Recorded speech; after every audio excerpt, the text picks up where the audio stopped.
Hi, everyone. My name is Kate Treitman Brown. I am the Director of Graduate Affairs at Nobles. I graduated in 1999, and I'm really excited to be kicking off an initiative that we're starting for 2021, where we aim to tell the stories of Nobles graduates who are innovators in their field. Joining me here today is actually the host of this series, Alex Slawsby, who graduated from Nobles in '96. He is going to be having these conversations with members of the Nobles community. Fun fact about Alex, if you did go to school with him or were at Nobles for the years after, is that in '94, when he was in class 4, he actually helped Steve Bergen to launch Nobles Net, which was the school's first online community and your email. After graduating from Nobles, Alex studied at Brown University and MIT. And he's dedicated most of his career, well, the last 17 years or so, to researching, coaching, and leading innovation within both large and small organizations. So Alex also is often on campus. He joins the entrepreneurship class that's led by Steve Ginsburg and Alex Gallagher each spring, and that class is offered to seniors, and he shares his experience with the students in those classes. So Alex, I'm super excited to catch up and kick off the series by hearing more of your story. Sounds great, Kate. Thanks so much. So if we can start off, if you can tell me a little bit about your post-Nobles path. What did you do? How did you end up being so passionate about innovation? Well, so as you mentioned, I was always really passionate about technology, and I did a bunch of things, the Boston Computer Society, which was around back during my early days at Nobles. And that led me to come up with this idea to bring the technology behind NoblesNet to campus and create a virtual community, this NoblesNet, that would sort of replicate the physical community that we had. And so I was always passionate about technology. I went to Brown. Brown had a great computer science program, so I was going to be a computer science major. And about 3 semesters in, as I was writing code 6 hours a night, 7 days a week, and realizing I wasn't very good at it, it was clear to me that I was much more passionate about working with technology once it was already built than actually writing the code or building the devices themselves.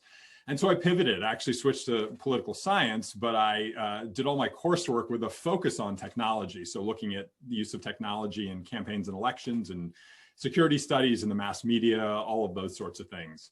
And then out of college, I actually went to work for IDC, which is out in Framingham, to cover the mobile devices industry. So to look at all the companies and trends in the industry, size that market, write a lot of research reports. And the cool thing when I was there, so it was back 2000 to 2005, there was just so much transformation in that market. When I started at IDC, PDAs and Palm Pilots were the cool big thing. And mobile phones were around, but they were pretty dumb. You could just make calls, play like Snake on them, and that was it. And so we didn't really care about the phones. PDAs, like pocket computers, were cool.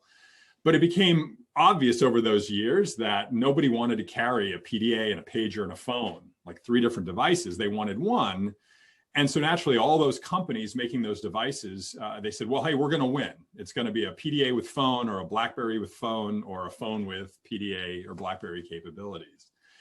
And as it turned out, basically, they were all wrong. So all those companies went out of business, basically, because what we really wanted, as we found out, was something that was more of a smart device, as Apple, came out with and eventually. And so I saw all of this happen, and I had the chance to get trained by some folks working with Clay Christensen, a Harvard Business School professor at the time, in the idea of concepts around disruptive innovation, why well-run companies fail, how very few companies last for very long. And learning all about that just gave me such a great lens to look through and understand why companies don't succeed, what mistakes they do make after being leaders in their industries. And that really got it started. I just love that. I went to Sloan, got my MBA, wrote a thesis about innovation, and then spent a number of years working for Clay's consultancy, a few years on my own. I worked for Embraer, the Brazilian aerospace company, helping to lead its innovation group.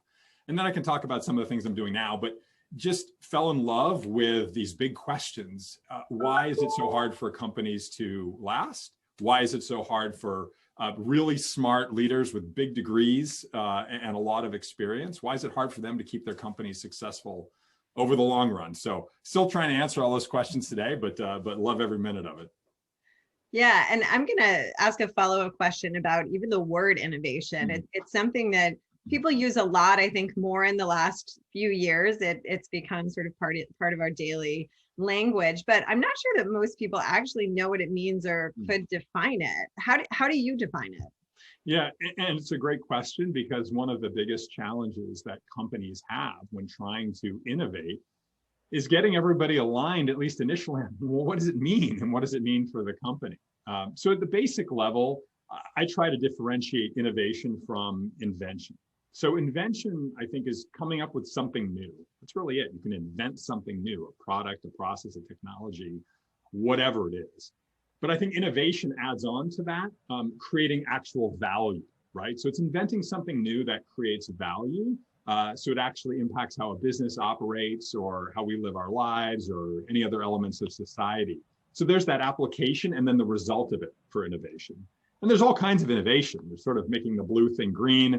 And then on the other end, there's coming up with a brand new sort of reusable rocket system. I mean, all of those things are innovation, just different types. And they're needed by different companies at different times. And that's where, the trick comes in to figure out, well, what is innovation, but also what should it mean to you, to your organization, to your startup at any given time? Yeah. So for those companies, anything from a startup to a large company that's a little bit more established, they struggle sometimes to innovate successfully. Why is that? What are some of the reasons why companies might be facing roadblocks? Mm-hmm. Yeah. So, I mean, innovation means change. I mean, just at the most basic level, if you're doing something new, you're going to take whatever exists now and try to change it. And that's exciting because of all the great new things that can come from it, but it's also threatening to a lot of people and businesses and things that are really comfortable with the way things are today. So there's all the promise of it, but then there's sort of the peril and all the sort of the pushbacks on it. So I think that's a big issue for established companies, which is, well, we feel like we need to do something new. We've got to make more money or build new capabilities. And so therefore we've got to do stuff differently than we're doing it today. So great.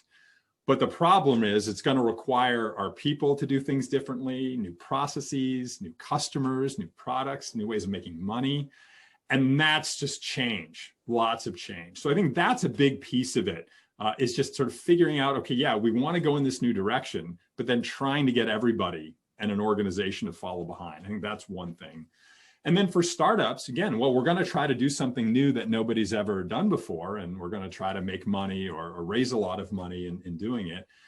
There's going to be a lot of questions to answer. Like, well, we think this is an opportunity. We think this can be a big business, but we don't really know.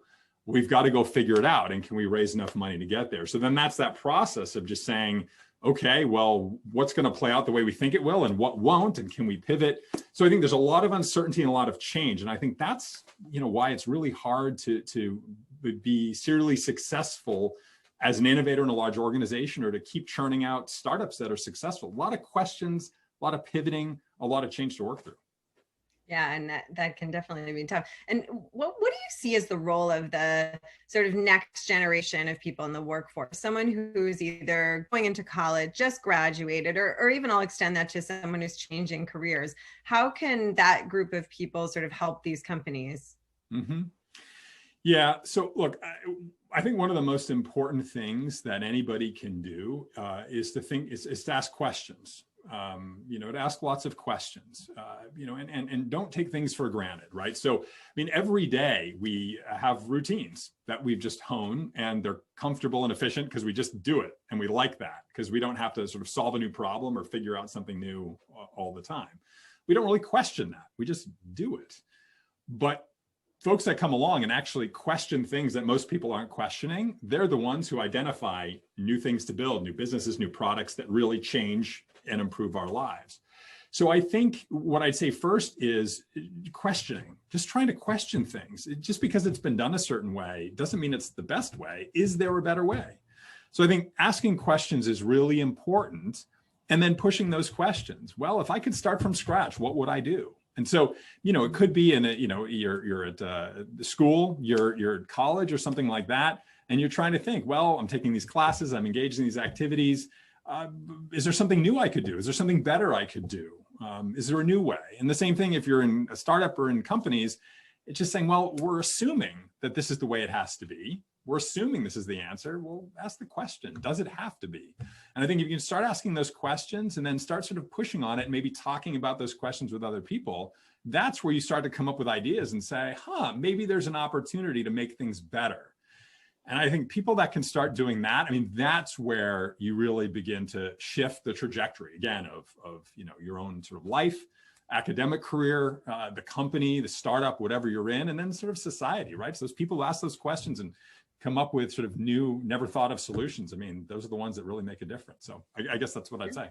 Yeah, definitely. Now, you shared a little bit earlier about your early career, what you were working on. What are you working on now? What is your daily business now? Yeah, so look, over the last 17 years or so, as you mentioned, I've spent a lot of time working with large and small companies. So as an analyst doing a lot of research and researching at Sloan, and then a lot of years as a consultant, and then years helping to lead innovation there at Embraer, again, that aerospace company. And I just began to see things happening time and time again. A lot of traps that organizations and their innovation leaders and teams just fall into over and over again.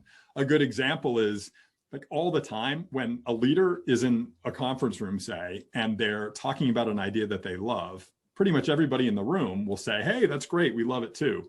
Then the leader leaves and everybody says, yeah, I actually hate that idea. And in a virtual world, like, you don't even have a way to do that sort of successfully. So leaders on Zoom, hey, we're going to do this next. And everybody like nods or doesn't say anything or does say, great. And then the leader's gone and people start whispering or talking to each other, right? Happens all the time. So I've been really interested in trying to fix some of these things because I think this is why companies struggle to be successful over the long run. So I'm working with an organization called Innovation Leader, writing a lot of best practice reports for how innovation leaders in big companies, what they should think about and, what they should do to be successful. But I'm also building an innovation tool that I've thought of for a long time that I could have used as a consultant and also as a leader to kind of figure out, well, what's the collective view within an organization on the desirability of an idea, this new idea we have? Does like all the people in this company or different stakeholder groups, do they actually think this could be successful? Wisdom of the crowds. But also, can we get a sense of where the different sort of key stakeholders in an organization are? Which leaders support it, which ones don't? Because then that can help us navigate an organization as we try to bring something new and innovative out. So building a tool, working on that, writing some stuff, doing some consulting, and yeah, trying to solve some of these problems that I don't think have been solved yet, but absolutely should be solvable. So it's fun, not easy, but it's a lot of fun to do. Yeah, well, it sounds like you're super busy. So I just want to take a minute to thank you also for helping out with this series. We're really excited to tell these stories of Nobles graduates and community members who are, innovators. It would be great if you could share a little bit about what people can expect from these stories and from this series.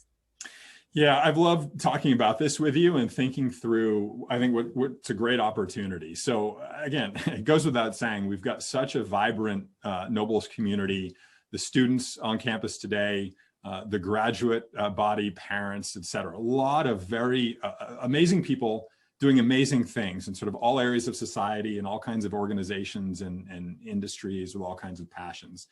And there's so much innovation, so many people who are doing new things that are creating value for people. Could be, in sort of athletics, or could be in art or performance space or journalism. I mean, all that type of sort of creative work or sort of, athletic endeavors, but also in business, right? Startups or new technologies, things in science, healthcare, government. I mean, all these areas where we've got Nobles grads and parents who are just doing amazing things, sort of changing the game in their own ways. And as we've talked about it, it's what an opportunity to help feature those people and those stories. And, we'll do that throughout the course of the year. And I'm excited to bring those stories to life. I'm really interested to learn and talk to those people as well. So yeah, excited to get started.